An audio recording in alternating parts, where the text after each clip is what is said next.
Hi again, Cyclones fans. I'm Nick Brunker here for Cyclones TV alongside the newest head coach of your Cincinnati Cyclones. You know him. It's the former assistant of your Eastern Conference champion Cyclones, Matt Macdonald. First of all, congratulations on the new job. It's obviously a long time coming. You were a player for this organization. You won a championship here.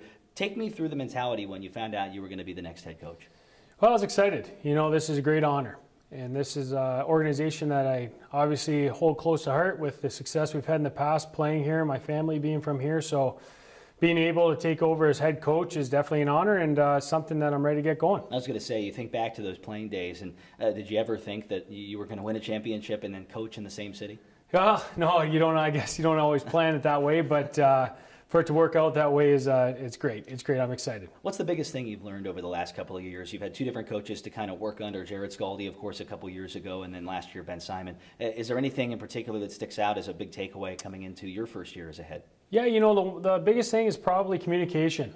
And I think that as long as everybody's on the same page, the players know what's expected of them, and we can move forward. And obviously there's nothing hiding behind the bush. You know, we can get things in the right direction right away and go forward. You've been to back-to-back Eastern Conference championships and obviously won one of those Eastern Conference titles, headed to the finals this past June, late May as well.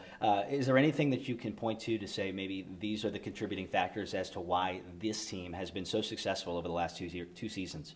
Oh, I think it's just the level of compete, and I think if you put that into day one, you say, you know, we're going to be a team that competes and works hard, and that's what we've done the last few years, and that's the reason that I think that throughout the year we have the success that we have. Before Ben Simon took the job in Toronto, you've obviously been hard at work along with him trying to build this 2014-15 team. So I think when fans hear about a coaching change, they're worried that nothing has gone on. That is probably as far from the truth as it could be. You've been very busy signing a lot of names, obviously many of which we can't talk about at this stage, but you have a pretty good core group of guys, don't you?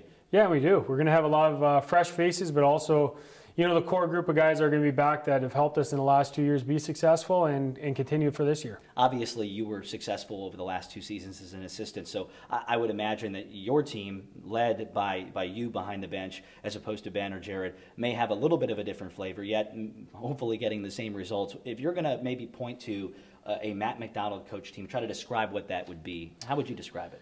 Well, these guys are going to come in and they're going to know that we're going to play fast, aggressive hockey. And it's a quick transition. We're going to be still, I wouldn't say necessarily black and white defense, but our defense will be very, very structured, and I expect that out of the players.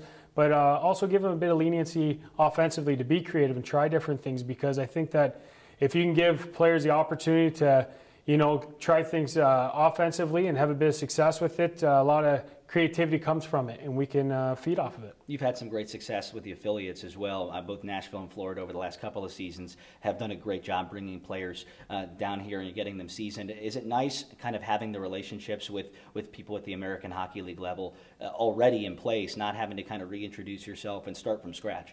Yeah, no, it's great. It's great. I've already talked to the affiliates, and we're all on the same page, so it's going to be nothing too new and nothing too much of a change.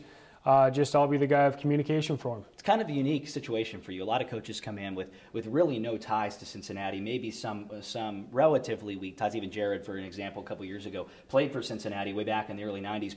But that kind of notwithstanding, you've got an interesting tie in the fact that you met your wife here and obviously have raised a family here over the last couple of seasons. Talk about how special it is to be able to have that unique connection to the city of Cincinnati.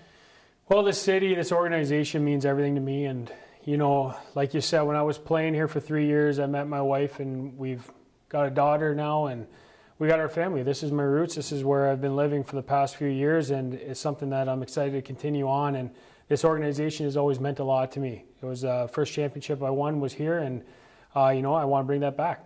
It's hard to replicate the type of success. You mentioned the championship you won back in 2008, but if you think about how good the Cyclones have been over the years with 3 Kelly Cup Finals appearances, obviously the championships in 08 and 10, another Finals appearance, another Eastern Conference banner, it goes on and on and on. Why in a league that is so cyclical, that has so much movement every year from year to year, do you feel like Cincinnati seems to always be in the mix and the conversation for a championship?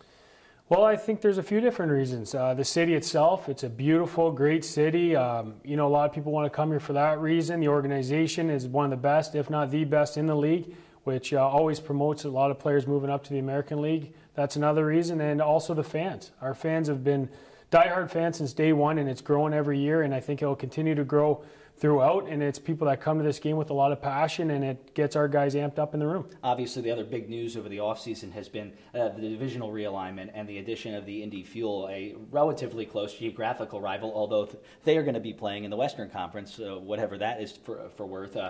You talk about how close last year's Eastern Conference was, and how basically the last day decided where people were going to go in the first round of the playoffs if they were going to make it at all. Do you expect that type of trend to continue as we head into 2014-15? Yeah, no, I definitely do. The Eastern Conference is going to be tight again. There's a lot of great coaches, a lot of great teams and players that, you know, the thing is that you come in and every game is a tough one. And I've seen that since I was playing here to the last 2 years of coaching, that there's no days that you can go in and say, you know, this is a guaranteed win. And I think that that's great for us as an organization, great for every team, because every game you got to be into it. And if you're not, then it's going to be going the opposite way quickly. We're looking forward to it. Congratulations. Thank you very much. That's the new head coach of the Cincinnati Cyclones, Matt Macdonald. I'm Nick Brunker. Keep it online at cycloneshockey.com for all of the details as we get closer to the puck drop in October.